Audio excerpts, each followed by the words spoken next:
Olá. Tem alguns dias que tem queimado no meu coração algo que tá me dando até uma certa indignação, sabe? Então, eu resolvi fazer um vídeo. Eu quero ser rápida para que ele tenha bom aproveitamento do que tem, da mensagem que tem queimado em meu coração a respeito. Então, eu tenho vivenciado algumas situações em que eu tenho deparado que a gente tem que viver de decisão e não de condição.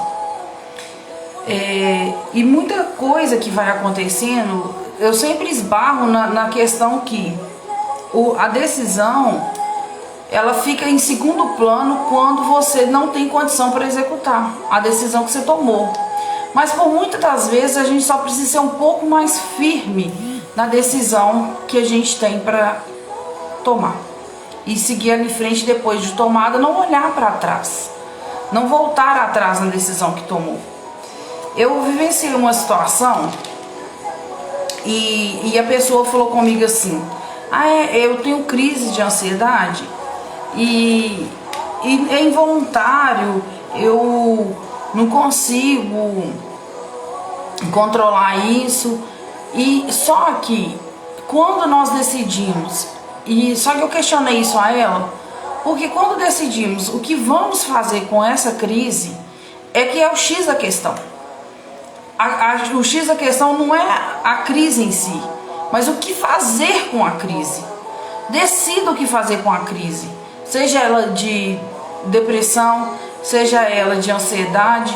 Decida o que isso vai fazer com você. E foi o que eu questionei essa pessoa. Porque situação difícil todo ser humano passa. Problema, amargura, decepção, todo ser humano passa por isso.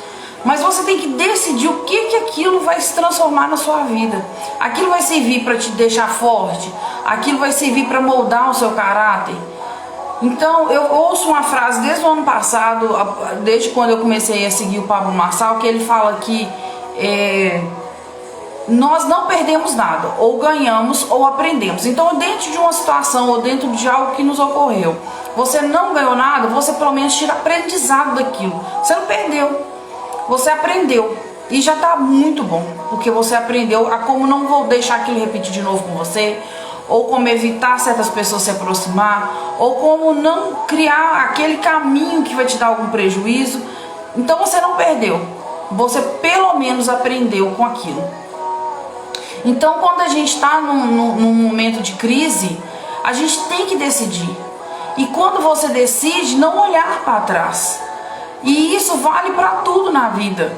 Vale para um momento de crise. Eu não vou deixar a ansiedade me engolir. Eu vou começar a guerrear, eu vou procurar ajuda e não se isolar. Então, eu preciso decidir, até decidir procurar ajuda. Eu tenho que decidir e não olhar para trás. Eu vou procurar uma ajuda espiritual, eu vou procurar uma ajuda espiritual e uma ajuda médica. Eu vou procurar uma ajuda médica que vai me dar outros suportes para eu enfrentar essa crise. Eu preciso de decidir, não deixar isso me matar, não deixar isso me engolir. Eu preciso de decidir. E eu percebo que as pessoas não têm decidido o que vai fazer com as coisas que acontecem com ela. Então, isso tem queimado no meu coração. E hoje, quando eu estava fazendo a leitura bíblica com o grupo, eu percebi algo muito interessante na passagem quando fala sobre a saída de Ló de Sodoma e Gomorra, quando o Senhor vai destruir Sodoma e Gomorra, e o Senhor manda Ló sair, porque ele vai mandar fogo sobre a cidade. E aí, no capítulo 19, 23, fala que Ló escolhe uma cidade para morar. E os anjos e o Senhor espera Ló chegar na cidade. No 23 fala assim: assim que o sol se ergueu sobre a terra e Ló entrou em Zoar, já era uma cidade, quer dizer, ele entrou, deu tempo dele sair, entrar numa nova cidade. E o próprio Deus fez chover fogo do céu em Sodoma e Gomorra. Assim ele destruiu completamente toda aquela cidade, planície, tudo habitante, toda a vegetação ao redor. Contudo, a mulher de Ló olhou para trás e imediatamente transformou-se em uma estátua de sal. Ela decidiu sair junto com Ló. Mas quando ela já tinha saído, já tinha dado tempo dela sair com o esposo dela, com Ló e as filhas, e ela deu tempo dela chegar numa nova cidade, deu tempo dela habitar, deu tempo dela, o tempo que eu quero dizer aqui é o seguinte: ela teve um tempo para sair, não foi imediato, porque tudo que eu vi da minha infância até hoje é que essa história para mim parecia ser assim. Ela acabou de sair da cidade, olhou para trás, o fogo já estava caindo. No momento que o fogo já estava caindo, ela virou estátua de sal porque ela olhou para trás. E não foi assim, teve um tempo. Ela teve o tempo de sair da cidade, ela teve o tempo de chegar numa nova cidade, ela teve um tempo de presenciar, ou de pelo menos saber que a cidade inteira estava sendo destruída. Deu tempo da cidade inteira ser destruída e ser destruída ao redor, até que ela se deu por alguma coisa, deu um clique na cabeça dela, ela quis voltar atrás. O coração dela olhou para trás, no que tinha se ficado para trás. Provavelmente filhos, provavelmente neto, alguma parte da família, provavelmente. Mas ela olhou para trás. Ela não se manteve na decisão de sair. E no coração dela, ela olhou para trás. E eu fui pesquisar isso sobre esse termo, olhar para trás. É contemplar, desejar algo do passado no coração. Não tem como. Uma vez que nós decidimos por Jesus, não tem como olhar para trás. Uma vez que nós decidimos que uma situação ou algo que está nos afligindo não vai nos matar, a gente não pode olhar para trás.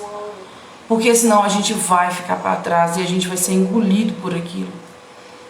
Nós vamos petrificar, nós vamos paralisar no tempo. Quem está sofrendo com uma crise, ele está paralisado. Seja essa crise de ansiedade, seja essa crise de depressão. A pessoa se paralisa e ela não busca ajuda. Então ela precisa decidir buscar ajuda. Ela precisa decidir não ficar sozinha. E nós precisamos de viver das nossas decisões. De não sermos engolidos por aquilo que nos aflige, por aquilo que é iminente a algum perigo. Nós temos que decidir crer no Senhor com todo o nosso coração. Decidir entender que Ele vai nos socorrer. O Senhor abomina a pessoa morna, Ele vomita a pessoa morna. Ele fala na palavra dele que Ele prefere uma pessoa fria, que Ele não conta com ela para nada, do que uma pessoa morta. Então nós precisamos de ser quentes na presença de Deus e decidir por Ele, e se precisar todo dia pedir perdão para Ele, todo dia nos refazer diante da presença dEle, que seja, mas decidir que nós não seremos engolidos pelos nossos vícios, não seremos engolidos pelo aquilo que é uma tentação na nossa carne, e todo dia, se preciso for, nos renovar na presença de Deus. E um outro ponto que na verdade foge um pouco desse assunto, que eu queria já deixar registrado nesse vídeo, é sobre o ataque que eu tenho visto constantemente de cristão contra cristão. Não são denúncias, gente, de pecado. Não são. São julgamentos. Porque quando você faz um julgamento a respeito de uma outra pessoa, independente se ela é do mesmo credo de você ou não, você está sendo juiz dela e você não foi instituído juiz de ninguém. Em vez dos cristãos estar aproveitando o tempo que tem para falar do amor de Jesus, para pregar as boas novas, porque Jesus está voltando, isso é fato. Jesus está voltando e nós temos aí diante de nós todos os sinais de que Ele está voltando. Os cristãos estão atacando uns aos outros. Em vez de ajudar em oração em oculto, não expondo em rede social, em vídeo, nada disso, mas orando de fato, como eu tenho visto e como isso tem entristecido meu coração, no sentido de que a palavra de Deus que fala um reino dividido, ele não subsiste. Como o reino de Deus que nós pregamos com a nossa boca vai se sustentar se com a nossa própria boca a gente amaldiçoa um irmão, com a nossa própria boca a gente fala mal do irmão? Em nome de Jesus, vamos parar de perder tempo, vamos falar do amor de Jesus para o nosso semelhante. Vamos abrir nossa boca para falar de Jesus, usar nossas redes sociais, usar o tempo que a gente tem, com um tempo de qualidade para estar mais na presença de Deus. Eu duvido que o Espírito Santo esteja gostando disso, eu duvido que o Espírito Santo tenha sentido prazer em ver cristãos querendo ter razão, saber mais que o outro. Não, Deus não está feliz com isso, o Espírito Santo não está feliz com isso. E eu queria pedir, se você vê, não dê audiência, sabe? Não dê audiência para as pessoas que ficam falando mal uma das outras, não dê.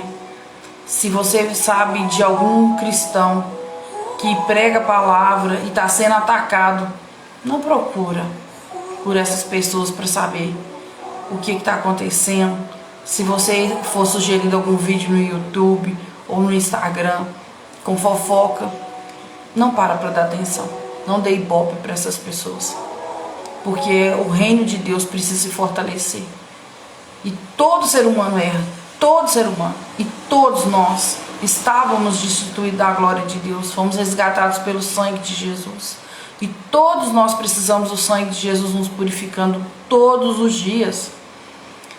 E o mais difícil é que normalmente quem se prontifica a parar para falar mal do outro, apontar pecado, apontar escândalos, normalmente também tem algo escondido que ele não quer que apareça. A vida dele não é reta, porque se a vida dele fosse reta e ele estivesse gastando o tempo dele em comunhão com o Senhor, com certeza o Espírito Santo tocava no coração dele, estava falando com ele que não era para ele fazer isso, com certeza. Ele estaria aproveitando o tempo, a audiência dele, para falar do amor de Jesus e resgatar vidas do inferno. Então são esses dois assuntos que eu queria deixar aqui nesse vídeo, a respeito de viver de decisão. Se você precisa decidir, decida logo o que você vai fazer da sua vida. Decida o que você vai pôr para frente daqui em diante. Não faça como a mulher de Ló, não olhe para trás, mas permaneça firme nas suas decisões e decida por Jesus, sempre. Ele sempre vai nos auxiliar, sempre, sempre. Não oscile, não deixe que a sua fé seja oscilante, para que o Senhor também não tenha vergonha de você. E o segundo assunto, para que você não dê ibope para quem fica um contra o outro, porque o Senhor não tem agradado disso, não tem mesmo. Um beijo e fica com Deus.